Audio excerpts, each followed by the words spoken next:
মরুর দেশে পাওয়া যায় যে সান্ডা, এটা আসলে দেখতে কেমন? সান্ডা খাওয়া হালাল নাকি হারাম?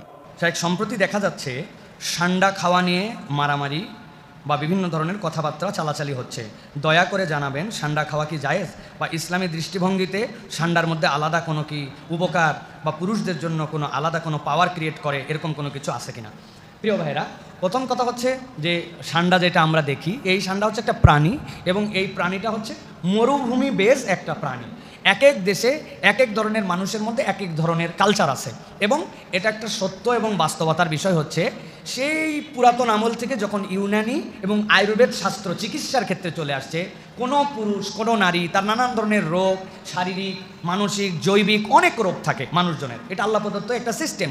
তো এইগুলাকে ডেভেলপ করার জন্য এক এক দেশের মানুষ এক এক ধরনের কাজ করেছেন, এক এক ধরনের চিকিৎসা পদ্ধতি নিয়েছেন। নবী করিম সাল্লাল্লাহু আলাইহি ওয়াসাল্লামের কাছে এসে জিবরাইল আমিন বললেন, ইয়া রাসূলুল্লাহ আলাইকা বিল হিজামা, আপনার জন্য হিজামাকে দেওয়া হলো। নবীজি বলেন, আমার সামনে দুইটা ট্রিটমেন্ট উপস্থাপন করা হয়েছিল, একটা আগুনের ছ্যাঁকা দেওয়া, আরেকটা হচ্ছে হিজামা নেওয়া। আমি হিজামাকে পছন্দ করে নিয়েছি। হিজামা মানে কাপিং থেরাপি, এটা সেই যুগের ট্রিটমেন্ট। চাইনিজ এই অঞ্চলে বিভিন্ন ধরনের ট্রিটমেন্ট আছে, আকুপাঞ্চারের ট্রিটমেন্ট আছে।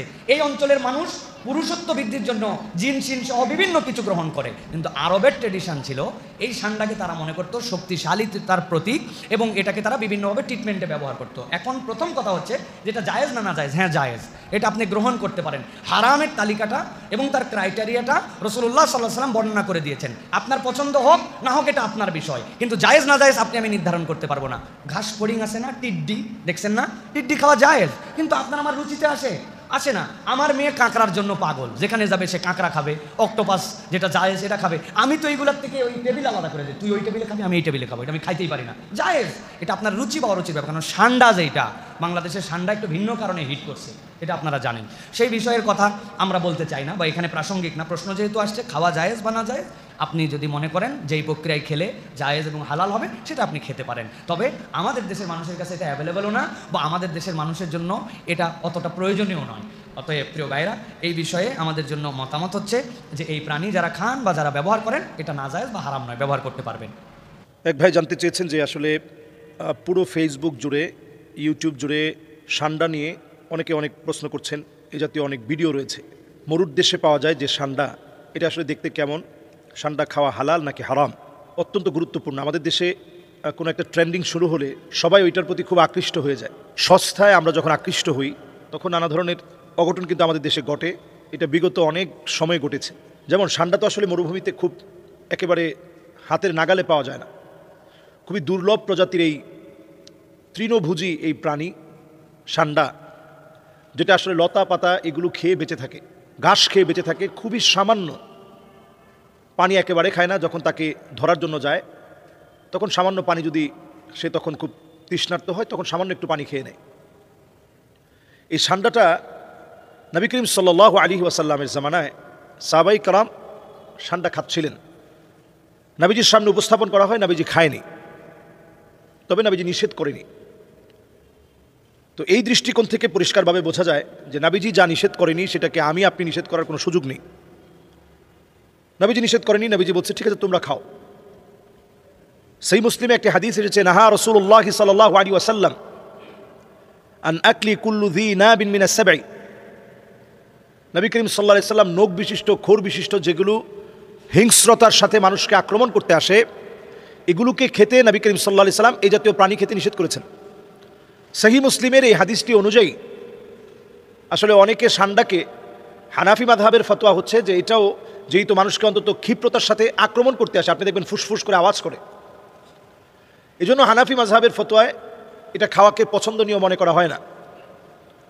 অন্যান্য মাযহাব অনুযায়ী এটার ব্যাপারে তারা নিষেধ করে না। তো এই দৃষ্টিকোণ থেকে আরব দেশে যে সান্ডা খাওয়া হয়, বিপত্তি ঘটেছে এইখানে যে একজন সান্ডা আনতে বলেছে, সেখানে গুইসাপ নিয়ে আসা হয়েছে। গুইসাপের ঠোঁটের মধ্যে, মুখের ভিতরে এক প্রকারের লালা আছে যেটা চরম বিষাক্ত, এবং গুইসাপ লালা ছিটিয়ে দিতে পারে। যদি সে প্রচণ্ড ভয় পেয়ে যায় এবং মনে করে যে আমাকে যে কোনো সময় আক্রমণ করা হবে, তখন এই বিষাক্ত লালা ছিটিয়ে দেওয়ার মধ্য দিয়ে আপনি কিন্তু ক্ষতিগ্রস্ত হবেন এবং আপনি এই বিষক্রিয়ায় নানাভাবে আপনার প্রাণ চলে যেতে পারে। এই জন্য গুইসাপ আর সান্ডা একেবারেই এক না। সান্ডা খুবই শান্তশিষ্ট একটা, খুবই নিরীহ, গুইসাপও নিরীহ, কিন্তু গুইসাপের খাবারের প্রকৃতি আর সান্ডার খাবারের প্রকৃতি ভিন্ন। গুইসাপ হচ্ছে মরা মুরগি, মরা ছোট ছোট কোনো কীটপতঙ্গ, এমনকি ডিম, সাপের ডিম পর্যন্ত সে খেতে পারে। আর সেখানে সান্ডা হচ্ছে শুধু লতাপাতা গাছ, এই ছোট ছোট লতাপাতা খেয়ে বেঁচে থাকে। এবং বসবাসের প্রকৃতিও সম্পূর্ণ ভিন্ন। ওইটা হচ্ছে পাহাড় পর্বতে, মরুময় বেষ্টিত, পাথরের পাহাড় বেষ্টিত জায়গায় ছোট্ট একটা গর্তের ভিতরে লুকিয়ে থাকে। তো অ্যারাবিয়ানরা তখন সেখানে পানি আর পানি ঢালতে থাকে, বিরাট বিরাট পানি নিয়ে যায়। তো সেখানে পানি ঢালতে থাকে, তো যেহেতু পানি সহ্য করতে পারে না সান্ডা, সে উপরের দিকে উঠে আসে এবং একটা পর্যায়ে তাকে ধরা হয়। এবং এটা অ্যারাবিয়ানরা বিরিয়ানিতে ব্যবহার করে, সান্ডার বিরিয়ানি এটা তারা ব্যবহার করে। সান্ডার তেল এটা ব্যথার জন্য এবং অন্যান্য অনেক কাজে এটা ব্যবহৃত হয়ে থাকে। মূলত এটাকে অনেকে খুব উপকারী বলে মনে করে এবং খায়, যে সান্ডার তেল এটা শারীরিক সক্ষমতার জন্য অনেক বেশি জরুরি, পুরুষের শারীরিক সক্ষমতার জন্য জরুরি। এই বিষয়টি আসলে ঠিক এভাবে বিষয়টি আসলে কোথাও পাওয়া যায় না, কোনো গবেষণায় এই বিষয়টি এভাবে পাওয়া যায় না। সান্ডাটা মূলত অত্যন্ত চর্বিযুক্ত একটা প্রাণী। এই চর্বিযুক্ত এই প্রাণীটা বেশি খেলে মানুষের ফ্যাটি লিভার হবে এবং নানাভাবে এই ফ্যাটি লিভারের কারণে আপনি অসুস্থ হবেন। এবং প্রচণ্ড বেশি যদি আপনি মাসে যদি কয়েকবার সান্ডা খান, এটা আপনার অনেক ধরনের ফ্যাট জায়গায় জায়গায়, এই ফ্যাটের কারণে আপনি ক্ষতিগ্রস্ত হবেন, শরীরটা নানাভাবে অসুস্থ হবে। তো এটা পরিষ্কার বিষয় যে এই সান্ডা, এটার ভিতরে আমরা যেটা মনে করে অ্যারাবিয়ানরা খেয়ে থাকে অথবা যেটা আমরা মনে করে থাকি, বিষয়টা কিন্তু আদৌ এমন না।